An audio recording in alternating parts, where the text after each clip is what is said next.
राकेश आहूजा जी, आइए सर।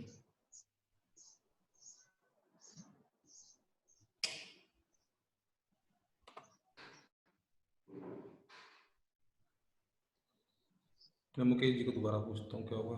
आगे मुकेश जी, एक सेकंड मुकेश जी, एक सेकंड।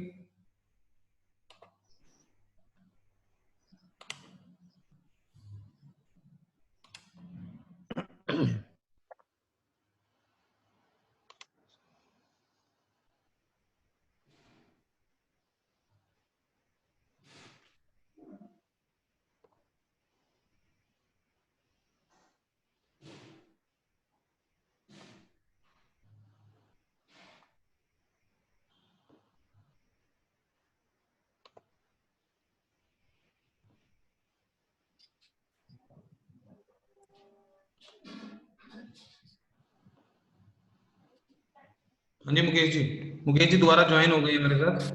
तो मुकेश जी, जहाँ पे लीव हो गया था by chance due to connectivity issue, you can again वहीं से कर रहे हैं सर शुरू। हाँ जी, वहीं से कंटिन्यू कीजिए सर, ठीक है, कंटिन्यू कीजिए। जी जी सर। वेलकम। तो सर हमने अभी देखा था कि क्या एलिजिबिलिटी क्राइटेरियाज हैं, उसमें एक आया था क्वालिफिकेशन एंड एक्सपीरियंस क्या होना चाहिए, वो यहाँ पे है क्वालिफिकेशन एंड एक्सपीरियंस।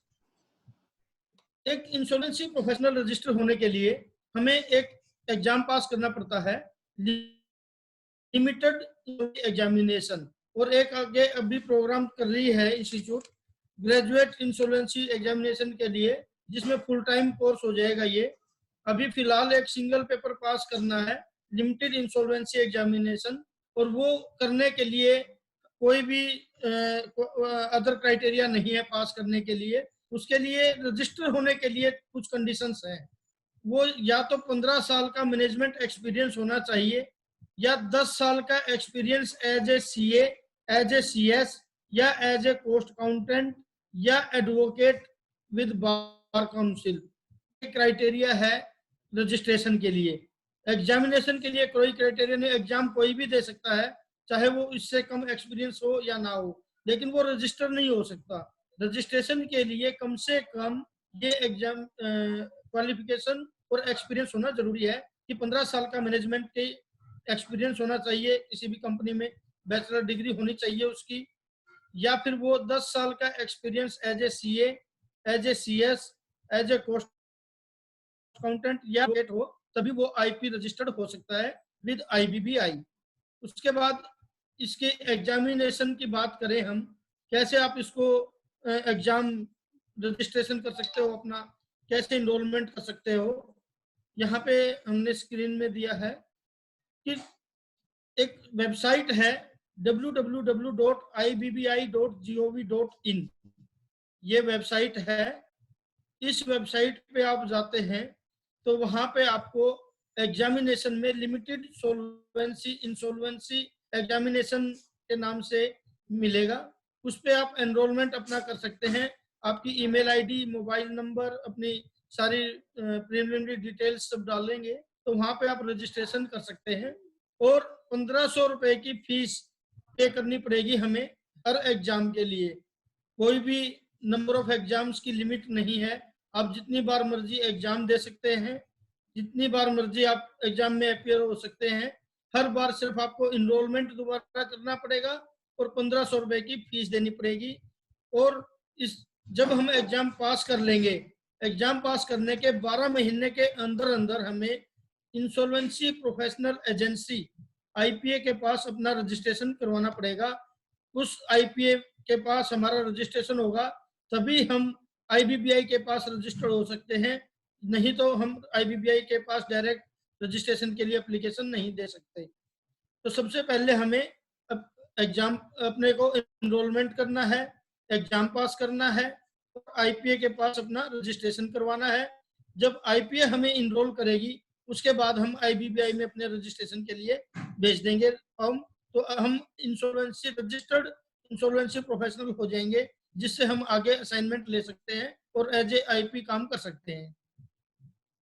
अब एग्जामिनेशन का जो पैटर्न है वो क्या रहता है, इसमें आपको एग्जामिनेशन का जो पैटर्न है वो ऑनलाइन एग्जाम होता है कंप्यूटर पे। आपको जो NIT के सेंटर होते हैं उनके ऊपर एग्जाम देना पड़ेगा ये, जिसका 2 घंटे का एग्जाम होगा, 100 मार्क्स का एग्जाम होगा, जिसमें 89 क्वेश्चंस टोटल होते हैं, जिनके लिए 2 घंटे का टाइम रखा गया 89 क्वेश्चंस के लिए। 78 क्वेश्चंस इसमें से 1 नंबर का होता है हर एक क्वेश्चन, और 11 क्वेश्चंस इसमें 2 नंबर के होते हैं। टोटल 89 क्वेश्चंस आपको 2 आवर्स में सोल्व करने हैं। नेगेटिव मार्किंग है इसमें 25% की, यानी आप एक गलत क्वेश्चन करोगे तो 0.25 मार्क्स आपके नेगेटिव माइनस हो जाएंगे, और पास आपको 60% मार्क्स चाहिए। जो जैसे ही आप पेपर सबमिट करोगे, आपका रिजल्ट विद इन 1 मिनट आपकी स्क्रीन पे आ जाएगा कि आपके कितने मार्क्स आए हैं। आप उसी टाइम आपको पता लग जाएगी कि आपका एग्जाम पास हुआ है या नहीं हुआ। उसी टाइम आपको एक टेम्परेरी मार्कशीट मिल जाएगी जिस टाइम आपका एग्जाम सबमिट करोगे। तो हमें उसी टाइम पता लग जाता है कि हमारा पेपर पास हुआ है नहीं हुआ। हम जैसे ही मान लो सपोज हमारा पेपर रह जाता है, तो हम अगले दिन के लिए तैयारी करके इनरोलमेंट कर सकते हैं और नया दोबारा पेपर देते हैं। इस तरीके से हम हमारा जो है ये एग्जाम पास कर सकते हैं। कोई स्टडी मटेरियल नहीं प्रोवाइड किया जाता, सिर्फ हेल्प बुक है मार्केट में अवेलेबल है, उनसे हमें अपना स्टडी करनी होती है। जो सिलेबस है इसके अंदर, सिलेबस हमारा लिए कोई नया सिलेबस नहीं है, वही सिलेबस है जो हम आज तक पढ़ते आए हैं। सिर्फ एक नया सिलेबस है तो एक इंसॉल्वेंसी एंड बैंक्रप्सी कोड 2016 है, और इसके साथ इसके रूल्स एंड रेगुलेशंस हैं। हमें इस कोड को पूरी तरीके से पढ़ना है। इसके अंदर इसके रूल्स रेगुलेशंस, अब तक के कुछ केस लॉज हैं, इंपॉर्टेंट केस लॉज जो लैंडमार्क जजमेंट्स हैं सुप्रीम कोर्ट की, हाई कोर्ट की, एनक्लेट की, NCLT की, उनको हमने पढ़ना है। वो भी जो अब सिलेबस है हमारा 1 जुलाई 2019 से सिलेबस चेंज हुआ था, तो उसके अंदर 30 जून 2019 तक जितने अमेंडमेंट्स थे हमें सिर्फ वही पढ़ने हैं। उसके बाद के जो अमेंडमेंट्स हैं एग्जामिनेशन पर्पज के लिए उनका कोई इंपॉर्टेंस नहीं है। हमें एग्जाम में वही चीजें लिखनी है जो 30 से 19 को इफेक्टिव थी, क्योंकि जो हमारा एग्जाम है वो 1 जुलाई 2019 से इफेक्टिव हुआ है, तो उसके बाद के चेंजेस हम एग्जाम में नहीं आएंगे।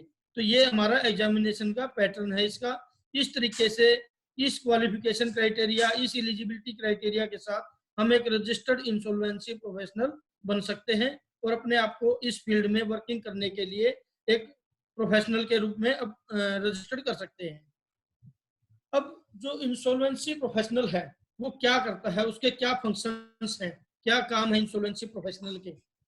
उसका काम है कि कंपनी हो, फर्म हो, कोई इंडिविजुअल है, तो उसकी क्या फाइनेंशियल पोजीशन है उसको असेस करना उसका काम है कि कंपनी की फाइनेंशियल पोजीशन कैसी है, उसके करना है तो उसके लिए क्या प्रोसेस होगी, उसके लिए स्मूथ प्रोसेस को इंश्योर करना है। इसके अलावा इंसॉल्वेंसी प्रोफेशनल को एक टाइम बाउंड मैनर के अंदर अपनी इंसॉल्वेंसी को रिजोल्व करना है, ताकि वो एक उस कंपनी के इस डिसीजन पे पहुंच सके कि वो कंपनी आगे गोइंग कंसर्न के रूप में चलेगी या वो लिक्विडेशन होगी। इसके लिए इंसॉल्वेंसी प्रोसेस दी CIRP की, जो हम बाद में सबसे लास्ट में पढ़ेंगे, तो उसके अंडर हम पूरा काम करेगा प्रोजेक्ट के ऊपर, और उस कंपनी को या तो इंसॉल्वेंसी को रिजोल्व करेगा या उसको लिक्विडेशन में लेके जाएगा कंपनी को। वो डिपेंड करेगा, कमेटी ऑफ क्रेडिटर्स इसमें बनती है, उसके डिसीजन के ऊपर। इसके अलावा इंसॉल्वेंसी प्रोफेशनल रिपोर्ट तैयार करता है एसेट्स की, लाइबिलिटीज की, कि कंपनी के कितने क्लेम्स हैं, कितनी एसेट्स हैं, कंपनी के डेटर्स रिकवरेबल हैं या नहीं है, क्रेडिटर्स जो कंपनी के हैं उनके साथ डिस्कशन करता है कि भाई क्या सेटलमेंट उनसे पॉसिबल है नहीं है। और फाइनल रिपोर्ट अपनी कंपनी की जो भी इस इंसॉल्वेंसी के ड्यूरिंग होगी वो एडजुडिकेटिंग अथॉरिटी यानी NCLT के पास एक टाइम गैप में, हर क्वार्टर में, हर फोर्टनाइट में, हर वीक में, जैसे भी ऑर्डर में लिखा गया है वैसे वो सबमिट करेगा। और क्रेडिटर्स की मीटिंग बुला के जैसे जरूरत होगी कंपनी के डिसीजंस लेता रहेगा, क्योंकि इसके अंदर जो डिसीजन पावर है वो कमेटी ऑफ क्रेडिटर्स की होती है। वही वोटिंग करके कोई भी डिसीजन यस नो पास करते हैं, जो भी उन्हीं के ऊपर डिपेंड रहता है कि वो क्या डिसीजन कंपनी के लिए लेते हैं। कंपनी का जो बोर्ड है वो बिल्कुल सस्पेंड हो जाता है, बोर्ड की कोई पावर नहीं रहती। आईपी जो काम करता है वो क्रेडिटर्स की डायरेक्शन में काम करता है कंपनी को चलाने के लिए। तो ये इसके फंक्शंस हैं एज ए इंश्योरेंसी प्रोफेशनल। इसके अलावा कुछ और मेन फंक्शंस हैं, वो क्या है? Analyse the financial statement of company and understand the position. Company की जो पोजीशन है उसको एनालाइज भी करता है कि इसमें क्या पॉसिबिलिटी है, इंसॉल्वेंसी से रिजोल्व किया जा सकता है या नहीं किया जा सकता। उन एसेट्स को जो सेल आउट करना है उसके लिए अरेंजमेंट करता है, कंपनी को लिक्विडेट करने के लिए अरेंजमेंट करता है। तो ये जो सारे काम हैं ये सारे के सारे इंश्योरेंसी प्रोफेशनल ने ही करने हैं, और ये एक युद्ध सत्र का कार्य है।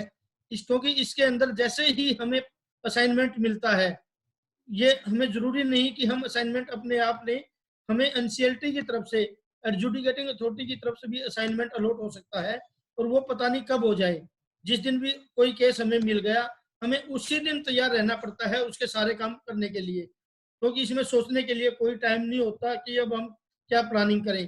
कुछ काम ऐसे होते हैं जो एकदम आपको शुरू कर देने हैं, पब्लिक अनाउंसमेंट करना है, उसके क्लेम इनवाइट करने हैं, इन कामों से शुरुआत करके आपको कंपनी का समझना है, उसका चार्ज लेना है। तो ये सारे काम हमें बिल्कुल एकदम जैसे ही हमें असाइनमेंट मिलता है तभी हम स्टार्ट कर देते हैं इन कामों को। तो इसके लिए हमें अपनी तैयारी ऐसी रखनी चाहिए, ऐसे नोट्स बना के रखने चाहिए कि हमें किस टाइम क्या काम करना है, हमें देखते ही पता लग जाए कि अब इस काम का टाइम आ गया, ये काम अभी हमें करना है। तो ये फंक्शंस हैं इंसॉल्वेंसी प्रोफेशनल के लिए। अब जो सीएज के लिए क्या अपॉर्चुनिटी है इसमें, हम as a CA insolvency professional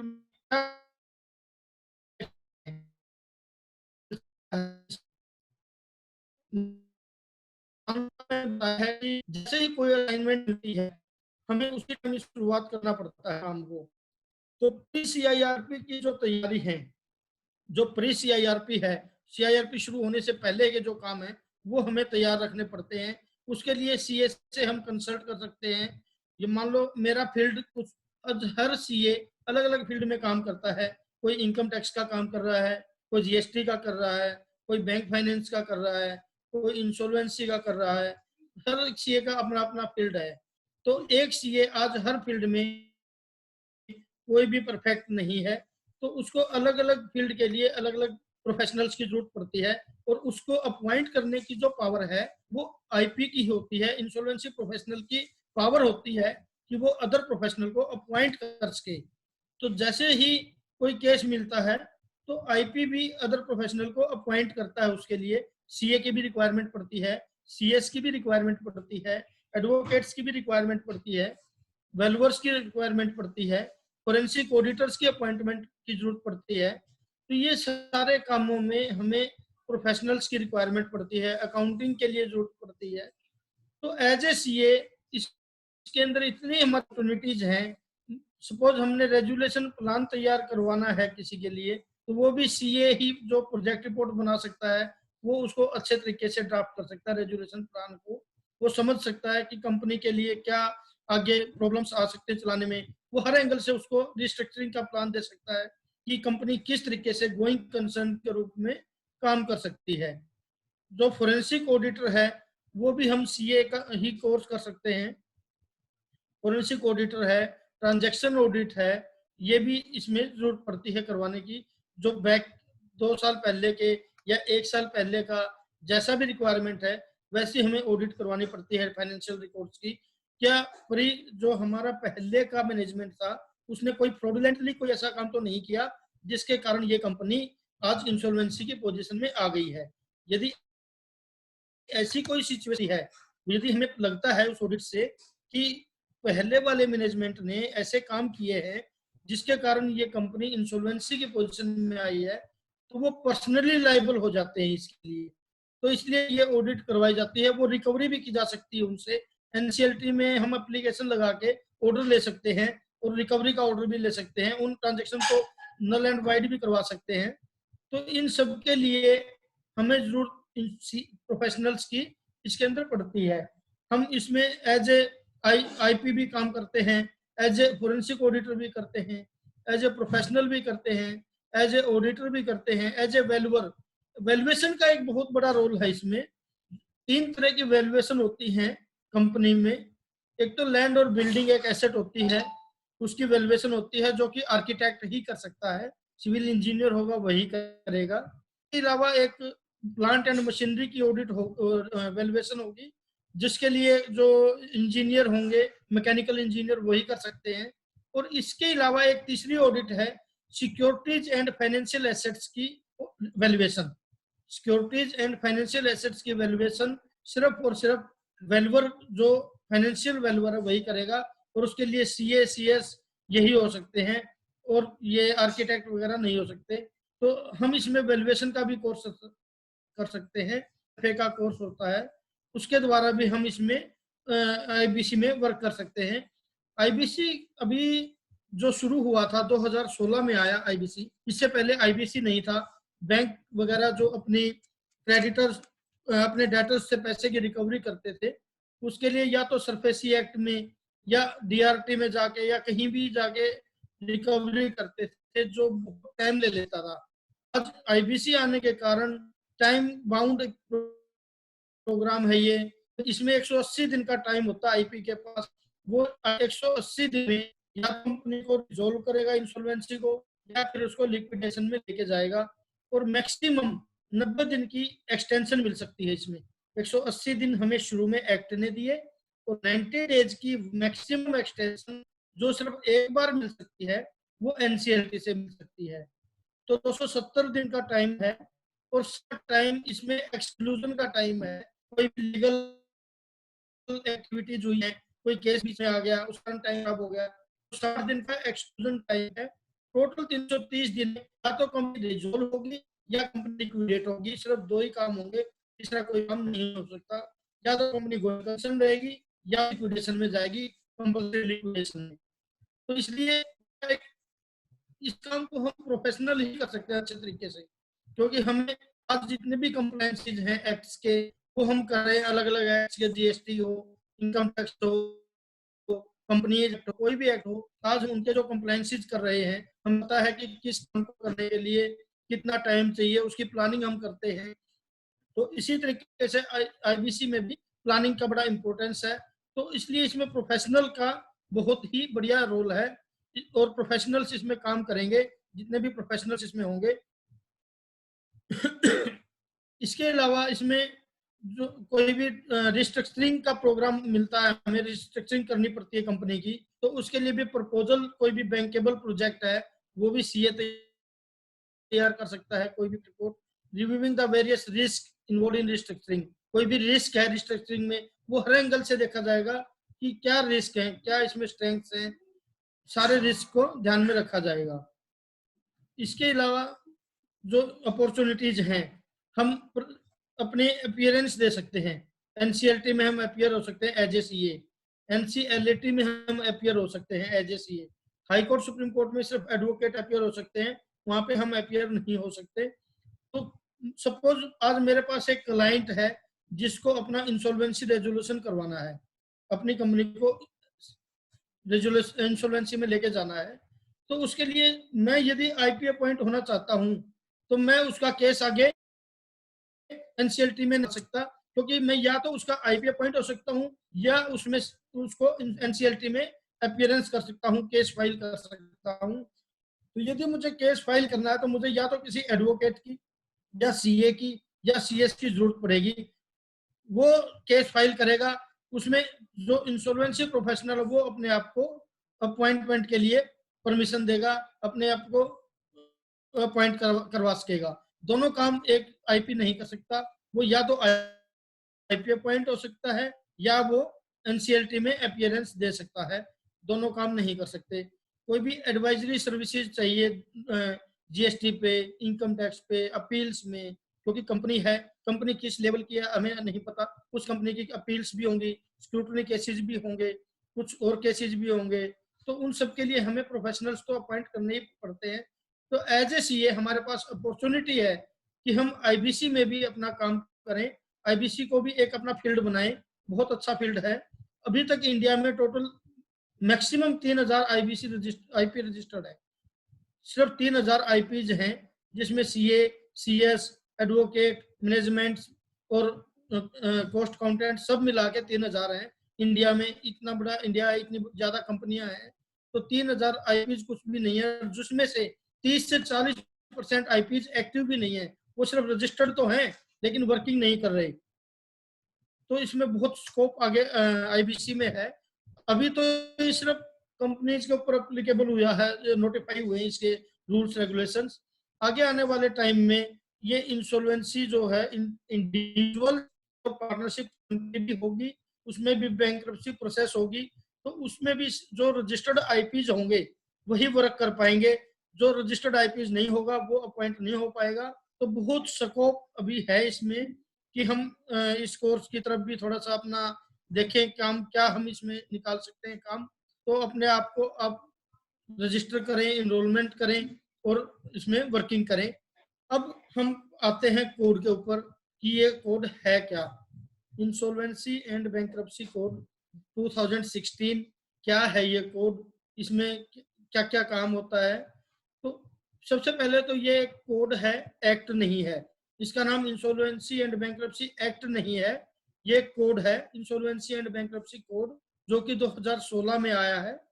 जो कोड होता है वो क्या है, कोड क्या होता है, इसके लिए कंपेंडियम कलेक्शन और कंपेंडियम ऑफ लॉज, इसके अंदर कोई भी rules regulation compilation of laws सारे के सारे एक ही जगह पे हैं, हमें अलग अलग कहीं पे रेफर नहीं करना पड़ता। कोई भी एक्ट इसके अंदर सबसे मेन बात है कि ये एक्ट प्रिवेल, ये कोड प्रिवेल करेगा। अदर एक्ट्स में कुछ भी लिखा हो हम उसको ना पढ़ के इस एक्ट को ही, इस कोड को पढ़ेंगे। ये कोड के जो प्रोविजन है वो अदर एक्ट्स के ऊपर प्रिवेल करेंगे। तो सबसे पहले तो ये कोड है, एक्ट नहीं है, ये जानना जरूरी है हमें। और इसके नाम में देखो, अब इंसॉल्वेंसी एंड बैंक्रप्सी कोड, दो नाम है, इंसॉल्वेंसी और बैंक्रप्सी, एक नाम नहीं होता। ये इंसॉल्वेंसी बैंक्रप्सी दोनों अलग अलग होते हैं। इंसॉल्वेंसी क्या है और बैंक्रप्सी क्या है, पहले ये समझ ले हम। इंसॉल्वेंसी तब होती है जब कोई ड्यू डेट्स हम पे नहीं कर पाते, कोई डेब्ट था वो ड्यू हो गया पेमेंट के लिए और हम उसको टाइमली पे ना करें, तो वो एक स्टेट जो होती है, वो जो कंडीशन सिचुएशन होती है, तो वो है इंसॉल्वेंसी की सिचुएशन, उसको हम बैंक्रप्सी नहीं कहेंगे। बैंक्रप्सी की जो सिचुएशन है वो तब होती है जब वो बिल्कुल फेलियर हो जाए अपने डेब्ट्स पे करने में और कोर्ट से ऑर्डर मिल जाए कि अब ये डेब्ट को पे करने की पोजीशन में नहीं है, उस स्टेट को हम कहेंगे बैंक्रप्सी। इंसॉल्वेंसी सिर्फ एक इकोनॉमिक डिस्ट्रेस है, इकोनॉमिक डिस्ट्रेस है जिसके चलते हम, मान लो हमारी पेमेंट आनी थी किसी डेटर से, वो नहीं आई टाइम पे, तो हम अपने क्रेडिटर को पेमेंट नहीं कर पाए, तो वो एक हमारी इंसॉल्वेंसी की पोजीशन है। जैसे ही हमारी पेमेंट आती है हम क्रेडिटर्स को पे कर सकते हैं। लेकिन यदि हमारा लॉस हो गया, हमारे पास पे करने के लिए है ही नहीं, then it is a situation of bankruptcy. या उस केस में यदि कंपनी है तो वो लिक्विडेशन की पोजीशन में जाएगी, तो अपने डेट्स को पे नहीं कर सकती, तो उस केस में लिक्विडेशन में जाएगी। लिक्विडेशन जो होता है वो कॉर्पोरेट इंटाइटीज का होता है, जो इनकॉर्पोरेटेड अंडर एनी लॉ, जिस कंपनी का, जिस कॉर्पोरेट इंटाइटी का इनकॉर्पोरेशन हुआ है वो लिक्विडेशन या डिसोल्यूशन से ही बंद की जा सकती है, वो उनको ऐसे ही बंद नहीं किया जा सकता। तो उसकी प्रोसेस जो है बंद करने की, दैट इज कॉल्ड लिक्विडेशन। और लिक्विडेशन दो तरह से हो सकता है, वॉलंटरी लिक्विडेशन और कंपल्सरी लिक्विडेशन। वॉलंटरी लिक्विडेशन जब करेंगे तब कर सकते हैं जब कंपनी सोल्वेंट होगी, कोई भी इंसॉल्वेंट कंपनी वॉलंटरी लिक्विडेशन नहीं कर सकती, कंपनी सोल्वेंट होगी तभी वो वॉलंटरी लिक्विडेशन कर सकती है। अपने क्रेडिटर्स को चीट करने के लिए कभी भी कोई कंपनी वॉलंटरी लिक्विडेट नहीं हो सकती, उसको पहले एक एफिडेविट देना पड़ता है डायरेक्टर्स को कि we are in the position to pay all our debts and we are not cheating our creditors, तभी एनसीएलटी वॉलंटरी लिक्विडेशन के लिए परमिशन देती है।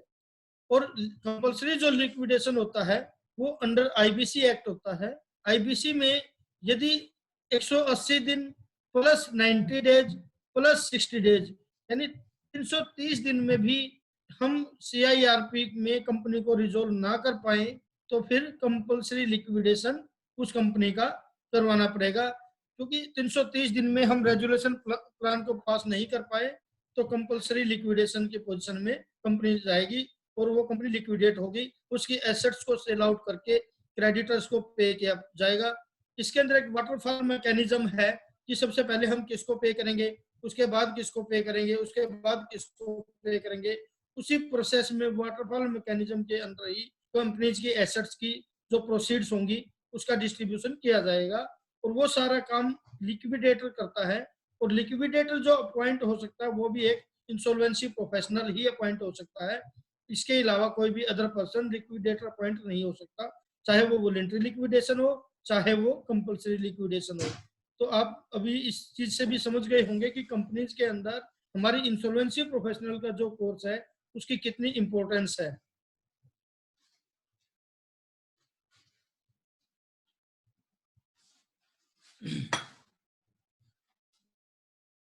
लीगल भी यदि काम करना चाहें तो वो भी एज ए आईपी ही हम कर सकते हैं, अदरवाइज हम लिक्विडेटर अपॉइंट नहीं हो सकते।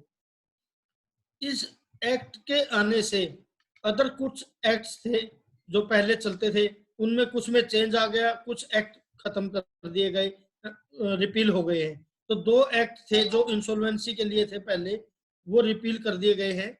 एक तो प्रेसिडेंसी टाउन इंसॉल्वेंसी एक्ट 1909 और एक प्रोविंशियल इंसॉल्वेंसी एक्ट 1920। ये दो एक्ट पहले इंसॉल्वेंसी के लिए थे, जो इंडिविजुअल और फर्म्स की अलग अलग इंसॉल्वेंसी के प्रोविजन थे, वो दोनों रिपील हो चुके हैं आज के डेट में। इस एक्ट के आने के बाद वो एक्ट नहीं है और कोड ही प्रॉपर इंसॉल्वेंसी के लिए एक ओवरऑल मैकेनिज्म है।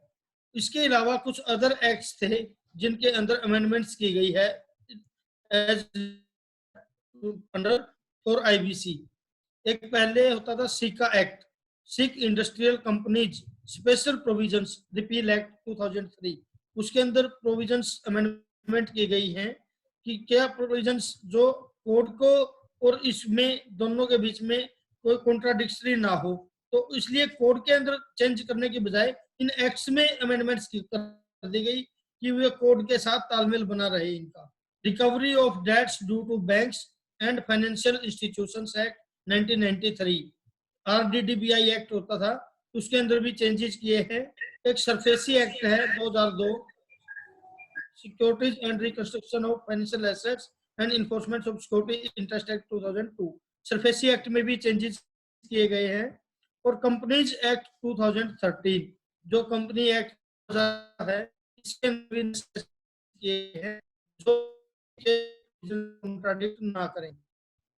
जो एडजुडिकेटिंग अथॉरिटी आईबीसी में काम करेगी एनसीएलटी, उसका जो कॉन्स्टिट्यूशन है वो अंडर कंपनीज एक्ट है सेक्शन 408 में, सेक्शन 408 के अंडर कॉन्स्टिट्यूट होती है एनसीएलटी। तो जो एनसीएलटी है नेशनल कंपनी लॉ ट्रिब्यूनल, वो आईबीसी मैटर्स भी वही देखेगी और कंपनी मैटर्स जो अमेलगामेशन मर्जर है, ऑपरेशन मिसमैनेजमेंट है या कोई भी जो जिसकी पावर एनसीएलटी की होगी, वो सारे के सारे मैटर्स एनसीएलटी के द्वारा ही देखे जाएंगे।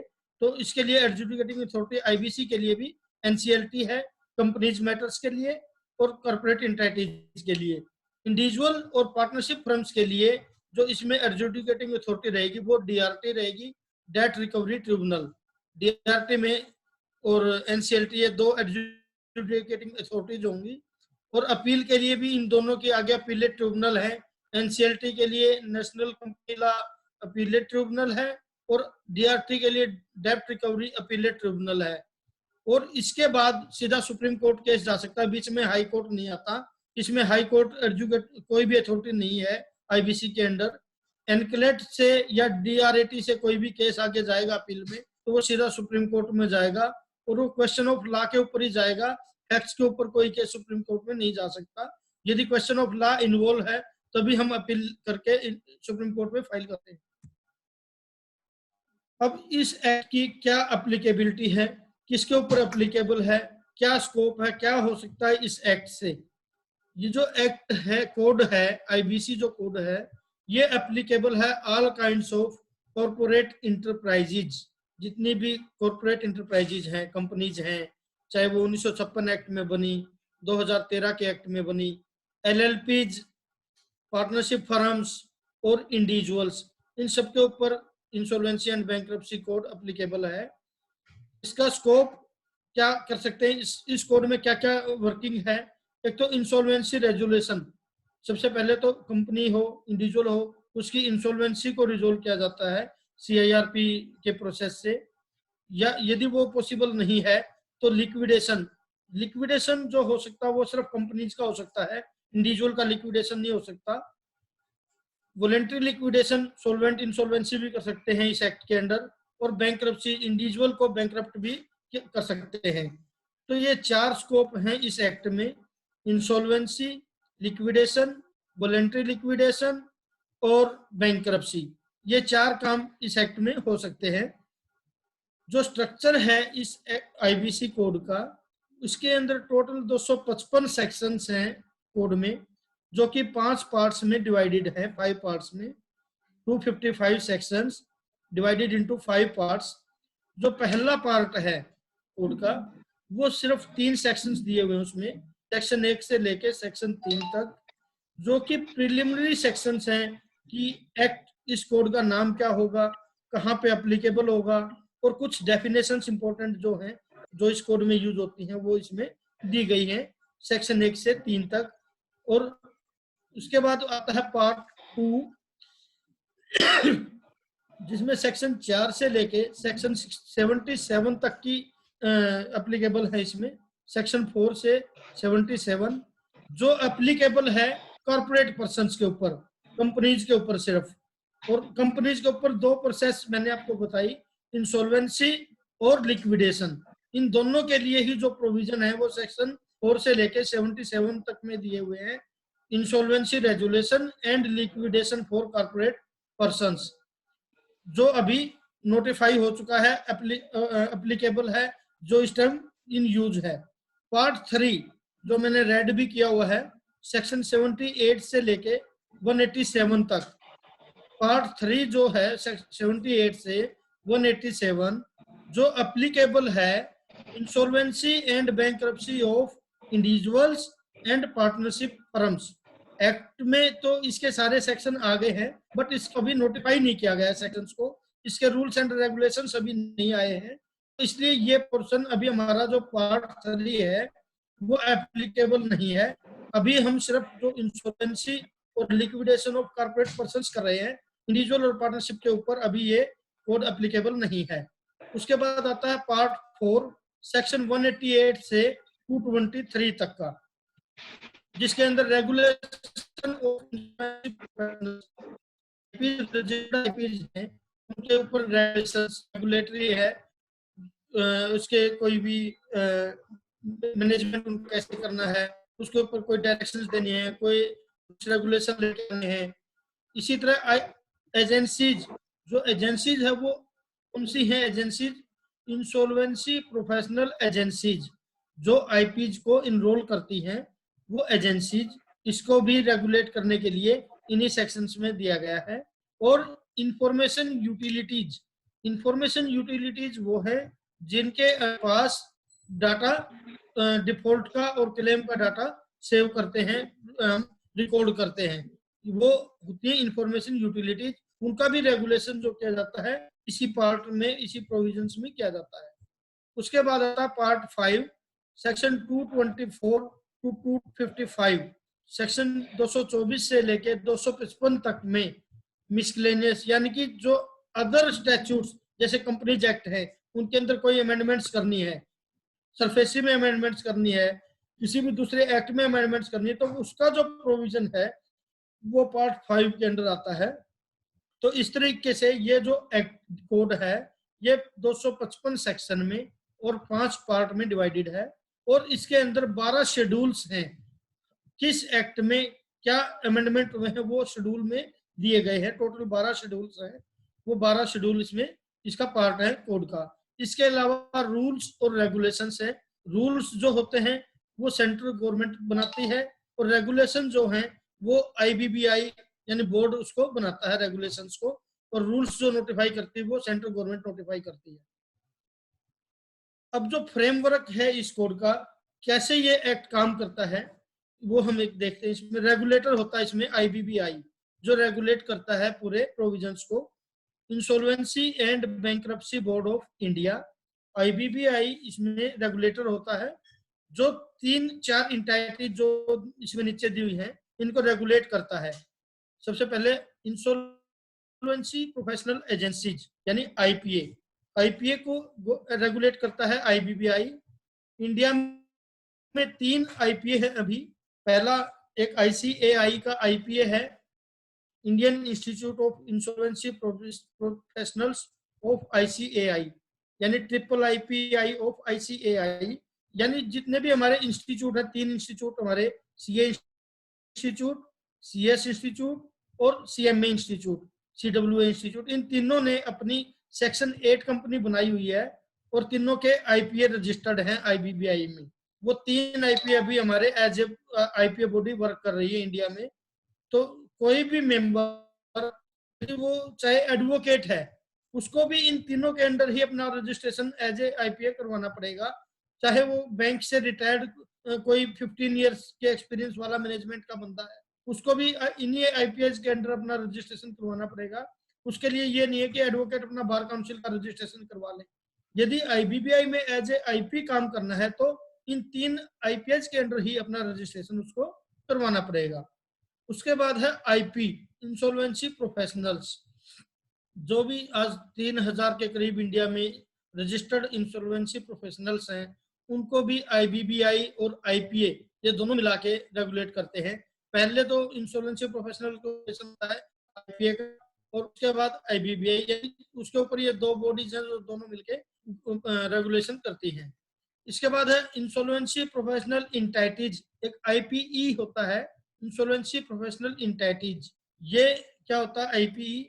जो आईपीज होते हैं वो मिलके एक एलएलपी या कंपनी बनाते हैं, जिसकी minimum capital, paid up capital 1 crore रुपए होती है, और उसमें most of the partners registered IP होने चाहिए। ये 2 कंडीशंस इसकी होती हैं। तो ये भी जो है आईबीबीआई के अंडर ही रजिस्टर्ड होती है। और एक है इंफॉर्मेशन यूटिलिटीज, आईयू, एनईएसएल, आपने नाम सुना होगा, नेशनल ई सिक्योरिटीज लिमिटेड। वो इस टाइम इंडिया में काम कर रही है एज ए आईयू। किसी भी क्रेडिटर का, किसी भी बैंकर का कोई भी क्लेम है तो वो अपना रिकॉर्ड वहां पे सबमिट करता है कि मेरा ये क्लेम इस डेटर के अगेंस्ट है। और यदि उस डेप्ट के अंडर कोई भी डिस्क्रिपेंसी है या उसमें कोई चेंज है, तो डेटर के पास भी मेल आती है कि इस क्रेडिटर ने ये रिकॉर्ड अपना सबमिट किया है। यदि ये आपके अकॉर्डिंग सही है तो आप इसकी ओके करें, नहीं है तो आप अपनी डिस्क्रिपेंसी बताएं, इसमें क्या अमेंडमेंट्स हैं, कोई चेंजेस हैं, तो उसके अकॉर्डिंग वो रिकॉर्ड वहां पे सेव हो जाता है। और जब भी केस इंश्योरेंसी के लिए एनसीएलटी में सबमिट करते हैं तो एनसीएलटी भी आईयू से ही डिफॉल्ट देखती है कि किस दिन डिफॉल्ट हुआ था, क्या वो डेप्ट है या नहीं है, तो वहां से जाके वो भी उसको केस को एडमिट करती है। तो ये फ्रेमवर्क है रेगुलेशन के लिए, आईबीसी को कैसे रेगुलेट किया जाता है। इसके बाद है एडजुडिकेटर। मैंने आपको बता दिया था कि 2 तरह के एडजुडिकेटर हैं यहाँ पे, एनसीएलटी और डीआर। एनसीएलटी रेगुलेट एडजुडिकेट करता है कॉर्पोरेट एंटिटीज को, कंपनीज और एलएलपीज को, और डीआरटी एडजुडिकेट करता है नॉन कॉर्पोरेट एंटिटीज को, इंडिविजुअल्स और पार्टनरशिप फर्म्स को। ये है हमारी CIRP process, corporate insolvency resolution process. इस प्रोसेस का हम शुरू में डिस्कस कर रहे थे कि क्या प्रोसेस है ये, कैसे कंपनी को इंसॉल्वेंसी से बाहर निकाला जाता है, इंसॉल्वेंसी का रेजुलेशन किया जाता है। तो वो एक ये थोड़ी सी ब्रीफ प्रोसेस है। सबसे पहले है इसमें admission of application and appointment of interim resolution professional. सबसे पहले केस एडमिट होता है एनसीएलटी में और आईआरपी अपॉइंट होता है। आईआरपी कौन हो सकता है? जो रजिस्टर्ड आईपी होगा वही आईआरपी अपॉइंट हो सकता है, और जो आईआरपी अपॉइंट होगा वो 30 डेज के लिए उसका टाइम पीरियड है। जो कोर्ट अपॉइंट करती है वो 30 दिन के लिए अपॉइंट करती है। और आईआरपी अपॉइंटमेंट होने के बाद कुछ काम है, उसकी कुछ ड्यूटीज हैं जो उसे पूरी करनी पड़ती हैं।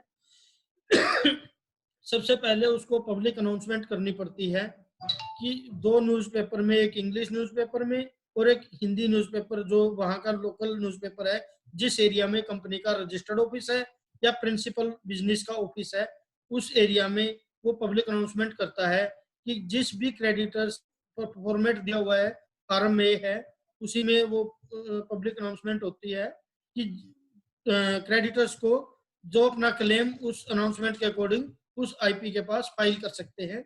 तो उसकी अनाउंसमेंट की जाती है कि इस डेट से ये कंपनी इंसॉल्वेंसी रेजोल्यूशन के प्रोसेस में चली गई है, और इसके लिए जिस भी क्रेडिटर्स का कोई क्लेम है वो अपना क्लेम फाइल कर दे आईआरपी के पास। उसके बाद वो क्लेम सबमिट करते हैं सब उसके पास, और क्लेम वेरीफाई करता है आईआरपी 7 दिन के अंदर।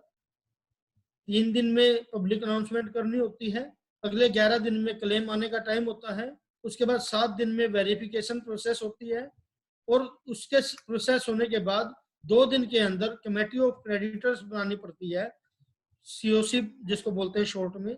कमेटी ऑफ क्रेडिटर्स जो बनेगी उसकी रिपोर्ट एनसीएलटी को सबमिट करनी पड़ती है कि हमने ये कमेटी बना दी है, ये क्लेम वेरीफाई हो चुके हैं।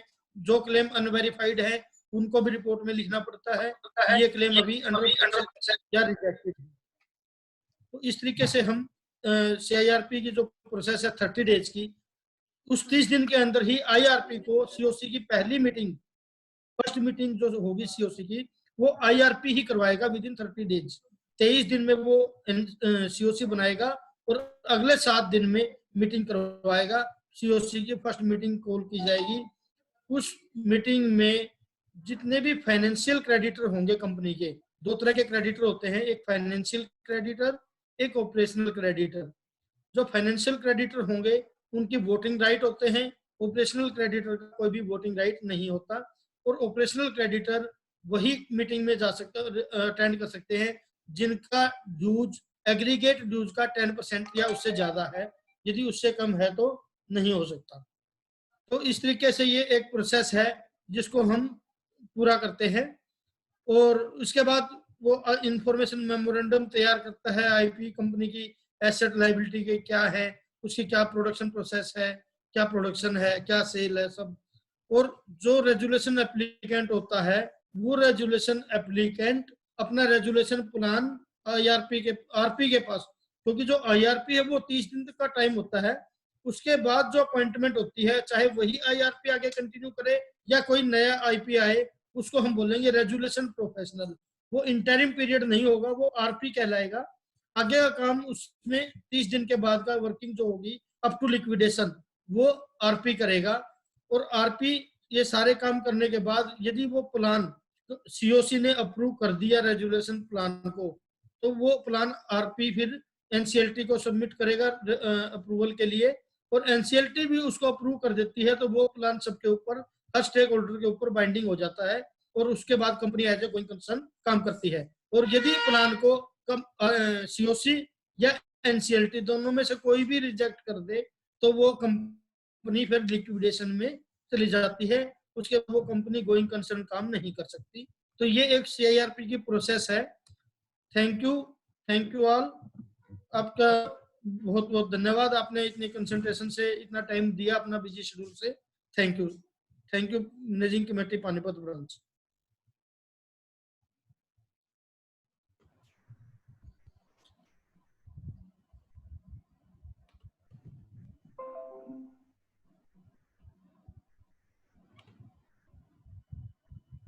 मनप्रीत जी कहाँ है? आया सर, आया जी। Suresh ji, thank you Mukesh ji for your valuable deliberation. I would request Bhupendra ji जो हमारे साथ जुड़े हुए हैं अभी भी, हमारे सेक्रेटरी जी, to continue with that. Bhupendra Dikshit ji, wait a second.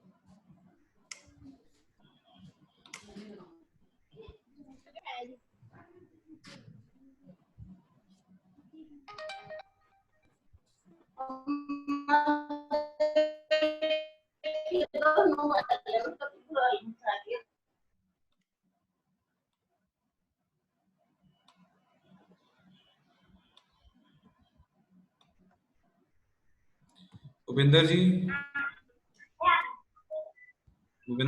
जी मंत्री जी। हाँ जी मंत्री जी, कंटिन्यू कीजिए सर। मुकेश जी ने डिलीवर कंटिन्यू।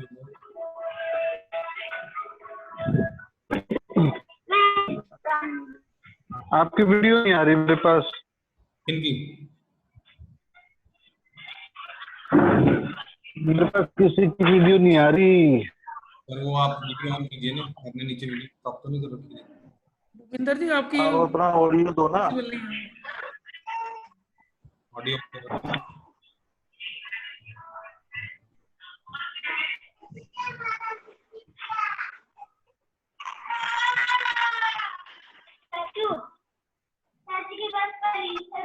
ठीक। ठीक है, यहाँ पे जो घर पे बच्चे बोल रहे हैं वो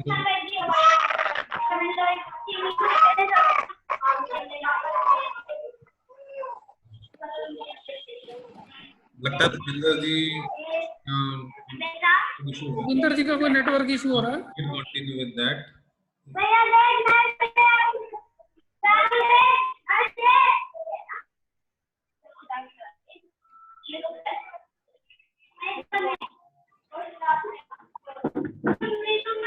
Sending messages.